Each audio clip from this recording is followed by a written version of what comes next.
جی کہ آپ کے نزدیک اولیاء اللہ کی تعریف لا حول ولا قوت الا باللہ اللہم صلی علی محمد وعلی آل محمد۔ اولیاء اللہ کی تعریف اللہ تعالیٰ نے سورۃ البقرہ میں کر دی ہے۔ آیت الکرسی جو ہے وہ آیت نمبر 255 ہے سورۃ البقرہ کی، اور اس سے اگلی آیت میں اللہ تعالیٰ نے بتا دیا کہ اولیاء اللہ کون ہے۔ ہر اہل ایمان جو کلمہ گو مسلمان ہے وہ اللہ کا ولی ہے، اور ہر اہل شرک اہل کفر وہ شیطان کا ولی ہے۔ یہ تو جنرل ڈیفینیشن ہے۔ جو بھی کلمہ پڑھتا ہے لا الہ الا اللہ محمد رسول اللہ وہ اللہ کا ولی ہے۔ باقی اس کو اللہ تعالیٰ کا قرب کتنا حاصل ہے اس کا کوئی تھرمامیٹر ہمارے پاس دنیا میں موجود نہیں ہے جب پیغمبر دنیا میں موجود نہ ہو۔ اگر پیغمبر دنیا میں موجود ہوں وہ ڈیفائن کر سکتے ہیں، جس طرح آپ صلی اللہ علیہ وآلہ وسلم نے ایک ہی مجلس میں 10 صحابہ کو جنت کی بشارت دی ہے۔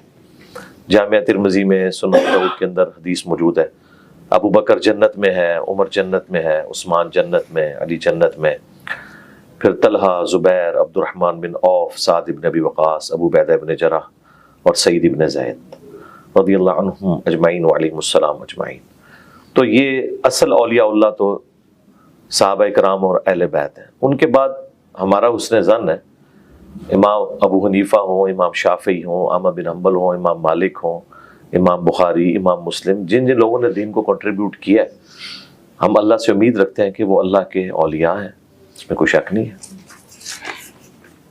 تو جو حدیث ہے صحیح بخاری کے اندر 6502 کہ کوئی نوافل اگر ادا کرے میرے لیے میں سماعت بن جاتا ہوں اور وہ اللہ کی طرف سے میں زبان بن جاتا ہوں، تو اس حوالے سے پھر یہ مطلب ظاہر سی بات ہے اگر کوئی اس طرح کی تمام ارکان اسلام پورے کر رہا ہے، اللہ کی عبادت کر رہا ہے، کوئی گناہ نہیں کرتا، گناہ سے بچ رہا ہے، تو اگر اللہ کی قربت اس طرح حاصل ہو جاتی ہے کہ اللہ تعالیٰ ان کی زبان مطلب جو بول رہے ہوتے ہیں، اس طرح کی کرامات تو ہو سکتی ہیں۔ دیکھیں زبان بن جاتا ہوں، ہاتھ بن جاتا ہوں، پاؤں بن جاتا ہوں، کان بن جاتا ہوں، یہ حدیث بخاری کے اندر ہے، اور یہ حدیث یہاں پہ ختم نہیں ہوتی۔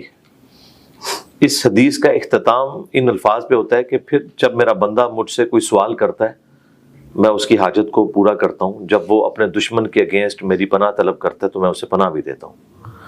یعنی وہ اللہ کا محتاج ہی رہتا ہے، اللہ ہی سے مانگتا رہتا ہے۔ یہ نہیں ہوتا کہ اس کے ہاتھ اللہ بن گئے تو وہ یہاں سے ہاتھ بڑھائے گا اور وہ عرش پہ پہنچ جائے گا یا ہوا میں اڑ لے گا، اس کا بالکل یہ معنی نہیں ہے۔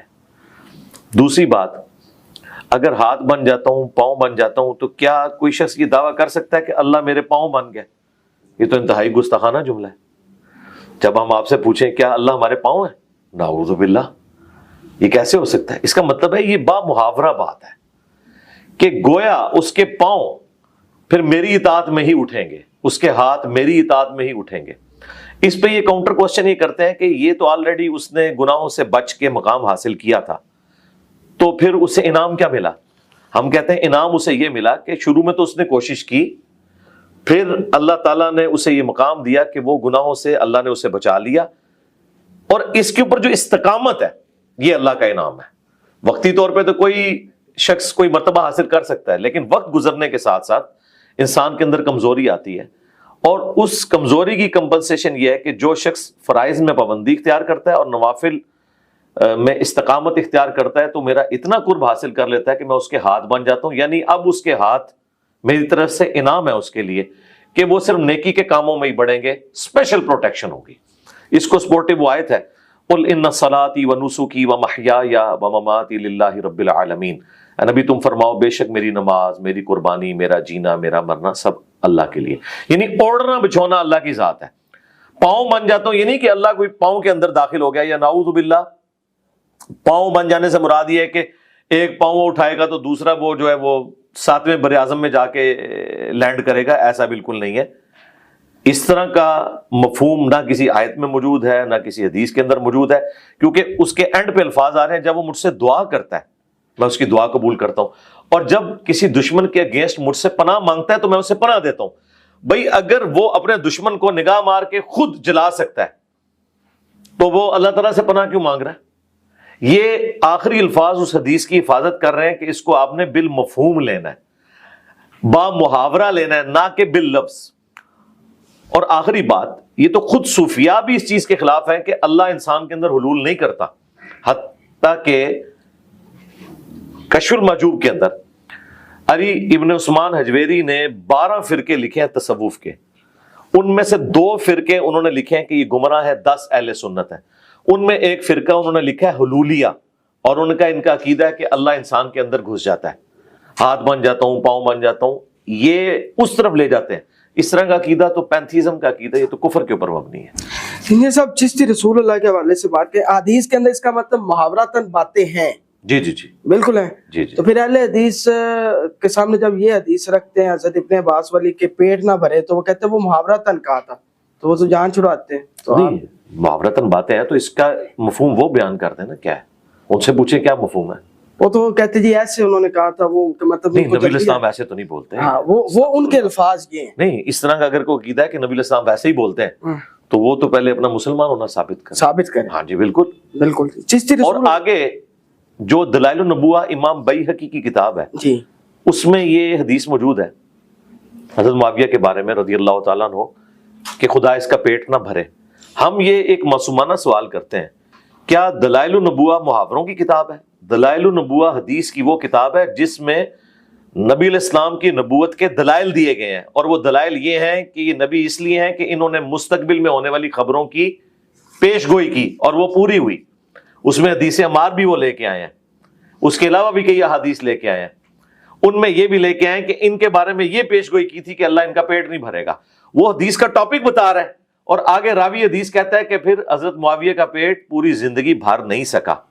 وہ بہت کھاتے تھے لیکن ان کا پیٹ نہیں بھرتا تھا. یہ میں نے تو نہیں گن پوائنٹ میں داخل کروایا, تو یہ ایسا نہیں. لہٰذا یہ کہنا کہ مسلم میں حدیث ہے کہ نبی علیہ السلام نے کہا کہ میں جسے بد دعا دوں اے اللہ اسے دعا بنا دینا, اس کے ساتھ الفاظ ہیں اگر وہ اس کا اہل نہ ہوا, یعنی اگر وہ بد دعا کا اہل نہیں تو دعا بنانا, اور اگر اہل ہوا تو پھر وہ دعا ہی بننی چاہیے.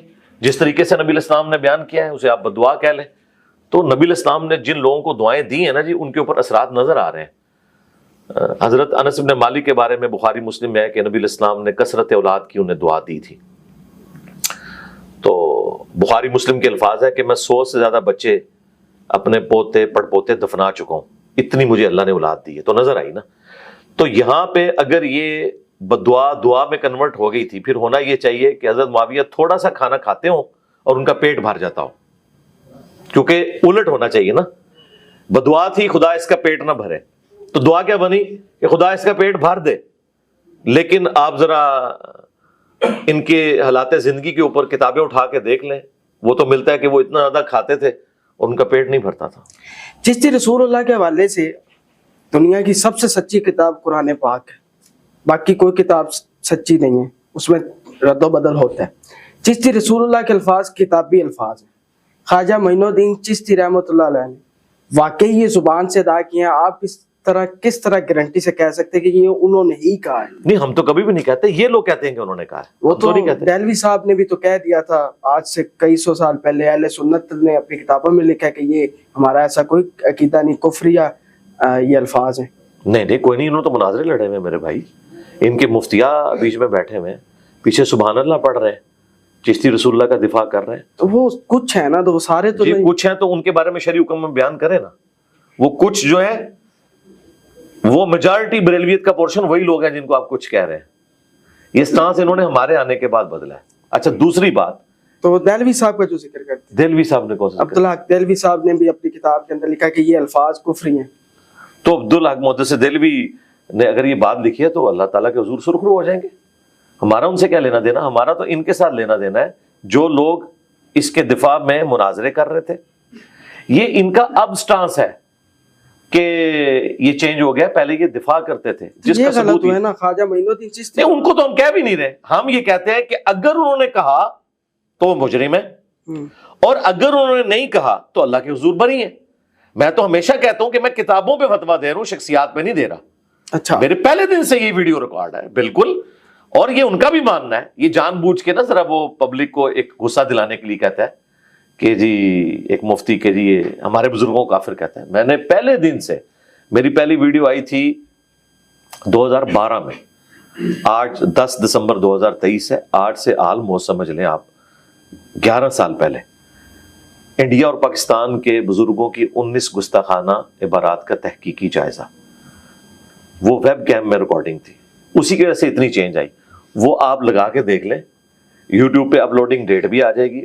میں نے اس وقت بھی بات کی تھی کہ ہمارا یہ کہنا ہے کہ یہ کتابیں چینج ہو گئی ہیں, ٹھیک ہے, بالکل ہمارا حسن ظن ہے, لیکن آپ لوگ نہیں اس بات کو مانتے. اگر کتابیں چینج ہوئی ہیں تو بزرگ بری ہیں, ہم حسن ظن رکھ لیتے ہیں اپنے سر کے اوپر. اور اگر کتابیں چینج نہیں ہوئی جیسا کہ آپ لوگ کہہ رہے ہیں, آپ لوگ کہہ رہے ہیں معرفت کی بات ہے, تو پھر وہ بزرگ پکڑے جائیں گے. بزرگوں کو یہ پکڑوا رہے ہیں. اچھا, اس کا ثبوت یہ ہے باقیوں کی کتابیں تو چینج ہو گئی. احمد بریلوی صاحب 1921 میں فوت ہوئے ہیں, بمشکل 100 سال ہوئے ہیں. پیر میر علی شاہ صاحب 1937 میں فوت ہوئے ہیں, 100 سال بھی پورے نہیں ہوئے. انہوں نے تو چشتی رسول اللہ کو انڈورس کیا ہوا ہے. پیر میر علی شاہ صاحب نے تحقیق الحق فی کلمت الحق کتاب کے اندر چشتی رسول اللہ کا دفاع کیا ہوا ہے معرفت کی بات کہہ کے, جب وہ غلام احمد قادیانی دجال کو جواب دے رہے تھے. انہوں نے کہا وہ ایک خاص حالت ہوتی ہے بزرگوں کی, یہ ان کے لیے, تم نہیں کہلوا سکتے. تو پیر میر علی شاہ صاحب تو کوئی 1000 سال پرانی شخصیت تو نہیں, ان کو تو 100 سال ہوئے ہیں, اور ان کی کتابوں کے کلمی نسخے موجود ہیں گولڈا شریف کے اندر. اس کا جواب دیں نا, پرانوں کو تو چلے بچا لیں گے. اور چشتیہ کی گدی کے اوپر پیر میر علی شاہ صاحب بیٹھے ہوئے ہیں. پیر میر علی شاہ صاحب خود چشتی ہیں, ان کی بیت سیال شریف ہے, سیال شریف والوں کی توسا شریف ہے, توسا شریف والوں کی جو ہے وہ مہار شریف ہے. مجھے تو یہ ساری ان کی لڑیاں پتہ ہے. یہ چشتیہ سلسلے میں, چشتیہ کے جو کسٹوڈین ہیں وہ تو کہہ رہے ہیں انہوں نے کہلوایا ہے. اور نصیر صاحب بھی مانتے تھے. پیر نصیر الدین صاحب کو تو انہوں نے فارغ کیا ہوا ہے, انہوں نے تو اس کام کو ہاتھ ہی نہیں ڈالا, وہ تو باقی چیزوں میں فارغ ہو چکے ہیں. دوسری طرف احمد صاحب بریلوی صاحب نے فتاوی رضویہ میں لکھا ہے کہ چشتیہ کی کتابوں کا کوئی اعتبار نہیں ہے, وہ بدلی ہوئی ہیں. لیکن سبع سنابل کے بارے میں انہوں نے کہا یہ رسول اللہ کی بارگاہ میں مقبول ہے یہ کتاب, اور سبع سنابل میں بھی چشتی رسول اللہ نکل آیا. اگر اعلیٰ حضرت کو پتا تھا اور اس کے باوجود انہوں نے کہا کہ نبی علیہ السلام کو پسند آئی یہ کتاب چشتی رسول اللہ والی, تو اعلیٰ حضرت تو گئے. اور اگر اعلیٰ حضرت کو نہیں پتا تھا تو اعلیٰ حضرت کی بزرگی گئی, کیونکہ بزرگوں کو یہ پتہ ہی نہیں چلا کہ جن کتابوں میں کفریات لکھے ہوئے ہیں وہ ان کتابوں کی تعریف کر رہے ہیں. یہ فیصلہ کر لیں, اعلیٰ حضرت کو بچانا ہے یا پرانے بزرگوں کو, ایک ہی قربانی دینی پڑے گی, ایک بلی چڑھے گا بھائی. ہاں, پرانا یا نیا فیصلہ کر لیں. اچھا میں آپ کو بتاؤں یہ نیا زیادہ قیمتی ہے پرانوں سے, اس کی قربانی یہ نہیں دے سکتے, پورا فرقہ ختم ہو جائے گا. پرانے کی اس لیے نہیں دے سکتے کہ جھوٹ بولا ہوا 90 لاکھ والا, 90 لاکھ تو اس وقت آبادی نہیں تھی, 90 لاکھ آبادی نہیں تھی. ہاں جی. اچھا تو آپ اپنے نام کے ساتھ مرزا کیوں رکھواتے ہیں؟ مرزا میری کاسٹ ہے نا جی, سنت ہے. نبی الاسلام نے اس چیز کی ترغیب صحابہ کرام کو دلائی ہے. قرآن میں ہے کہ ہم نے تمہیں قبیلوں میں خاندانوں میں بانٹا ہے تاکہ تمہاری پہچان ہو. سورۃ الحجرات کے اندر صحابہ کرام اپنے ناموں کے ساتھ اپنے قبیلوں کا نام لگاتے تھے. ابو موسیٰ اشعری, اشعری قبیلے کی نسبت ہے. ابو ذر غفاری, غفاری قبیلے کی نسبت ہے. ابو ہریرہ الدوسی, یہ ان کی قبیلے کی نسبت ہے. خود ہم رسول اللہ کو ہاشمی کہتے ہیں, تو ہاشمی آپ کے قبیلے کی نسبت ہے. تو یہ قبیلوں کی نسبت اپنے ناموں کے ساتھ لگانا یہ اللہ تعالیٰ کو پسندیدہ ہے. تو مرزا ہماری کاسٹ ہے, مغل فیملی سے ہم تعلق رکھتے ہیں. باقی یہ کہنا کہ اگر کوئی مرزا غلام احمد قادیانی دجال پیدا ہوا ہے اس کے اندر, تو پھر ہم الزامی جواب کے طور پہ کہیں گے کہ ہاشمی خاندان میں پھر ابو لہب بھی پیدا ہوا ہے, تو کیا اس کی وجہ سے ہاشمی لگانا ہم چھوڑ دیں گے نبی الاسلام کے ساتھ؟ ایسا تو نہیں ہوگا. ابو لہب بھی ہاشمی ہے جس کے اوپر قرآن کی پوری سورت نازل ہوئی ہے. اتنا بدبخت اور کوئی کافر نہیں ہے. اسی طریقے سے بخاری مسلم میں آیا کہ قیامت کے قریب جب دجال نکلے گا تو دجال پہ سب سے زیادہ سخت جو گروہ میری امت کا ثابت ہوگا وہ بنو تمیم ہوگا. نبی علیہ السلام نے تعریف کی ہے بنو تمیم کی, اور حضرت ابو ہریرہ کہتے ہیں جب سے میں نے بنو تمیم کی یہ تعریف سنی ہے نا, میں اس دن سے بنو تمیم سے محبت کرتا ہوں. لیکن دوسری طرف وہ گھنی داڑھی والا نجدی خبیث ذوالخویسرہ التمیمی جس نے بخاری مسلم میں حضور کو کہا کہ انصاف کرو, استغفر اللہ, وہ بھی تمیمی ہے. آپ مجھے بتائیں اس وابی کی وجہ سے, اس کو وابی کہتے ہیں اعلیٰ حضرت, ایک وابی کھڑا ہوا, اس وابی تمیمی کی وجہ سے کیا بنو تمیم سے ہم نفرت کریں گے؟ اس طریقے سے غلام احمد قادیانی دجال کی وجہ سے کیا آپ مجھے ان کی طرف منسوب کریں گے کہ میں اس کا کوئی ماننے والا ہوں؟ نعوذ باللہ. تو یہ ان کی ایک ڈھکوسلا ہے, اور اچھا ہوا ہے ہماری دعوت کا کام زیادہ پھیلے اس سے ہے. کہ مجھے قادیانی کہتے ہیں. لوگ مجھے سنتے ہیں تو انہیں چشتی رسول اللہ اور تھانوی رسول اللہ کا پتہ چل جاتا ہے, وہ میری طرف آ جاتے ہیں, یعنی کہ رسول اللہ کے ساتھ جڑ جاتے ہیں صلی اللہ علیہ وآلہ وسلم. آپ کو کبھی زندگی میں دکھ ہوا ہے, کبھی کسی دن آپ کو لگا ہو کہ نہیں کہ یار یہ بہت بڑا دکھ بھری بات ہوئی ہے اور بڑا دکھ ہے؟ کس پوائنٹ آف ویو سے؟ دعوت کے حوالے سے؟ جی. دکھ تو ہر بندے کو پہنچتے ہیں. دعوت کے حوالے سے تو میں الحمدللہ اب تو انجوائے کرتا ہوں. مجھے پتا ہے کہ ہر مشکل کے ساتھ آسانی ہے. ان مع العسر یسرا. آج تک جتنی بھی ہماری دعوت کے خلاف معاملات کھڑے ہوئے, آپ دیکھیں اینڈ رزلٹ ہمارے حق میں نکلا. ٹھیک ہے, وہ ہمارے بھائی پوڈ کاسٹ کرنے کے لیے پچھلی دفعہ آئے تھے تو وہ کہہ رہے تھے دیکھیں جی قاسم علی شاہ صاحب کے خلاف جب پی ٹی آئی نے کمپین کی تو وہ تو بیچارے بیٹھ ہی گئے. 4 ملین سے زیادہ سبسکرائبر ہیں ان کے, تو ویورشپ 1-2 ہزار پہ آ گئی ہے, لیکن آپ کی تو بڑھ گئی ہے. میں نے کہا بھائی وہ قاسم علی شاہ ہے, ہم تو اللہ کے نبی کے مجاہد ہیں صلی اللہ علیہ وآلہ وسلم. ٹھیک ہے, اور ہم اللہ کے لیے کھڑے ہوئے ہیں. ہم سے جو ٹکرائے گا تو وہ انشاءاللہ دنیا میں اپنی سزا بھگت لے گا. جی نہیں رہا, آپ اپنے آپ کو مذہبی اسکالر کہتے ہیں, مفتی نہیں آپ. مفتی تو میں ہر مسلمان کو سمجھتا ہوں. آپ ہر مسلمان, جی ٹھیک ہے. مفتی کا مطلب ہوتا ہے فتویٰ دینے والا. جتنا آپ کو پتا ہے آپ اس کا فتویٰ دے سکتے ہیں. مثلا میں اگر آپ سے پوچھوں کہ وضو کا طریقہ کیا ہے, اس پہ فتویٰ دیں, تو آپ دیں گے. اگر روٹین سے ہٹ کے کوئی مسئلہ ہے, وہ تو چھوٹے مفتیوں کو بعض اوقات پتہ نہیں ہوتا, وہ کہتے ہیں بڑے مفتی سے پوچھیں گے. بعض اوقات بڑوں کو بھی نہیں پتا ہوتا, اس سے بڑے. تو اینڈ رزلٹ تو یہ ہے کہ ہر شخص مفتی ہو سکتا ہے. اس کے لیے کوئی ڈگری کی ضرورت نہیں ہے. ڈگری والوں کا حال یہ ہے کہ ان سے آپ قرآن کی آیت اور حدیث پوچھیں, وہ بتا ہی نہیں سکتے. وہ کہتے ہیں یہ تو ہمارے بزرگوں نے مسئلہ بتایا. تو مفتی تم کہاں کے ہو؟ یہ مفتی نہیں, یہ نقال ہے. نقال ایک ٹرم ہے فقہ کی جو نقل کرنے والا ہوتا ہے. مفتی یہ کہاں سے ہو گئے؟ یہ صرف اپنے بزرگوں کے فتوے نقل کرتے ہیں. عمران خان کو بھی آپ نے نچوڑا, عمران ریاض خان کا بھی ذکر کیا, صحافت کو بھی نچوڑ دیا, منصور علی خان صاحب بھی. اس کے بعد سیاستدان, یہ سارے مطلب ہیں. مطلب آپ کو ڈر نہیں لگتا کسی بھی اسٹیبلشمنٹ کا بھی نام آپ پہ دھڑک لے رہے ہوتے ہیں, ان کے نام بھی لے رہے ہوتے ہیں, پھر آپ کے خلاف تمام. منصور علی خان صاحب نے بھی ویڈیو بنائی جب عمران ریاض والا واقعہ ہوا. عمران خان وہ تو کلیریفائی ہو گیا تھا نا ان کو, وہ تو بیچاروں نے غلط فہمی سے بنائی تھی. انہوں نے خود کہا کہ مجھے نہیں پتا کہ ویڈیو پرانی ہے یا نہیں ہے, اس کے باوجود انہوں نے کیا. باقی جو ہم اوپینین دیتے ہیں وہ تو دلائل کی روشنی میں, ہم خلاف کسی کے نہیں ہیں میرے بھائی. ووٹ ڈالتے ہیں آپ؟ ہاں جی ووٹ ڈالتا ہوں. کس کو ڈالا لاسٹ ٹائم آپ نے؟ نہیں یہ تو میں نے نہیں بتانا, وہ میرا اپنا راز ہے. ہمارے اسٹوڈنٹس پھر وہ اس چیز کو فالو کرنا شروع کر دیں گے. ہم یہ کہتے ہیں کہ جو آئین کی حکمرانی کے لیے کھڑا ہو, ووٹ کو عزت دو کا نعرہ لگائے, اور آئین کی حکمرانی چاہتا ہے اس کو آپ ووٹ ڈالیں. بھلے وہ نواز شریف ہو, بھلے عمران خان ہو, بھلے بلاول بھٹو. تمام مکتبہ فکر نے اپنے اپنے مدرسے بنائے ہوئے ہیں. آپ نیا ٹرینڈ لے کے آئے اکیڈمی کا, تو اس حوالے سے کیا کہیں؟ یہ اکیڈمی تو ہم نے ایک اس کا نام رکھا ہے نا اس اعتبار سے کہ ہم مدرسے کا اگر نام یوز کرتے ہیں تو مدرسے میں تو لوگ پڑھتے ہیں آ کے ریگولرلی, وہاں پہ لوگ رہائش پذیر ہوتے ہیں اور ایک پورا ایک سسٹم ہوتا ہے. یہاں پہ تو اس طرح کا کوئی سلسلہ نہیں. ہفتے میں ایک دن اکیڈمی کھلتی ہے, اس کے اندر درس ہوتا ہے اور پوری دنیا سے لوگ آتے ہیں, اپنے سوالات رکھتے ہیں, میں ان سوالات کے جوابات دیتا ہوں. بابو کے آپ خلاف ہیں, کل کو اگر آپ کی اللہ نہ کرے ہر بندے نے موت کا ذائقہ چکھنا ہے, انتقال ہو جاتا ہے. اگر آپ کے اسٹوڈنٹ نے آپ کی قبروں پہ آ کے, آپ کی قبر پہ آ کے دعائیں مانگنا شروع کر دی, مجدد کا لفظ مل گیا, آپ ہی بابے بن گئے, تو پھر نہیں دعائیں کیا کہہ کے جائیں گے؟ جی میں بتاتا ہوں, دعائیں ان کی قبروں پہ لوگ جا کے مانگتے ہیں ان سے جن لوگوں نے خود اس طرح کی تعلیمات دی ہوتی ہیں. مجھے بتائیں کہ جو لوگ ان چیزوں کے خلاف ہیں ان سے تو جا کے کوئی نہیں مانگ رہا. مجھے بتائیں امام ابن تیمیہ, وہ ان سارے بزرگ بابوں کے خلاف تھے, ان کی قبر پہ تو کوئی جاتا ہی نہیں ہے مانگنے کے لیے, کیونکہ انہیں پتہ ہے یہ خلاف ہے.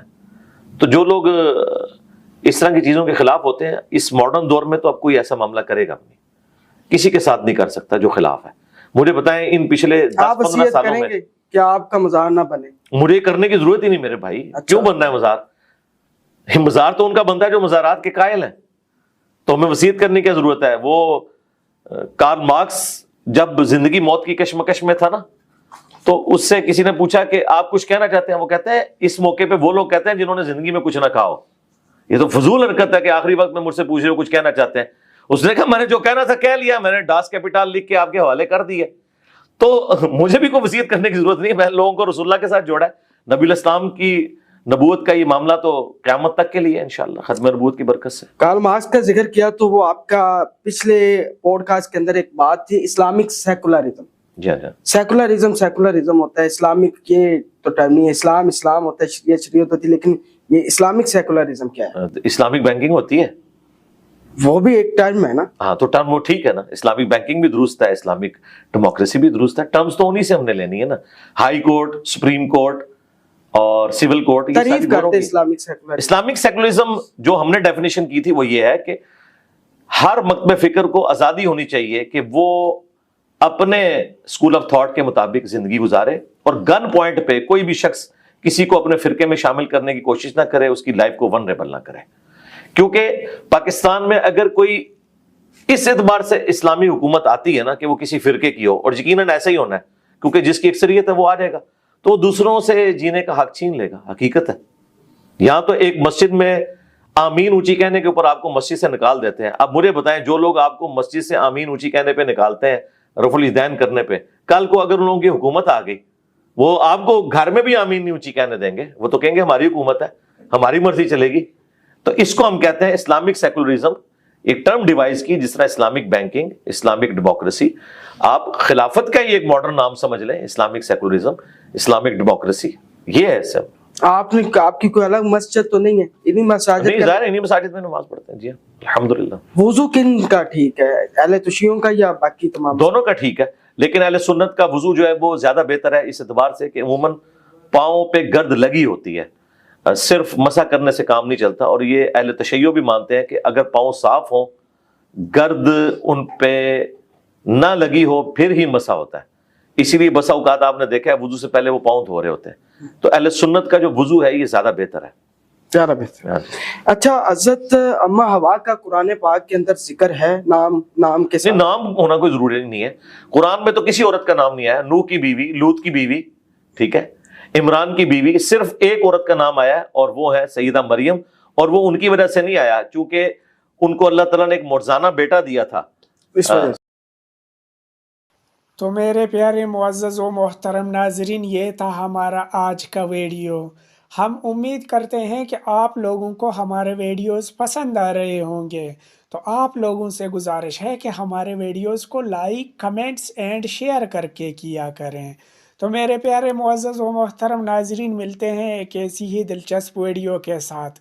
تب تک کے لیے اپنا خیال رکھیے اور ہمیں اجازت دیجیے. اللہ حافظ.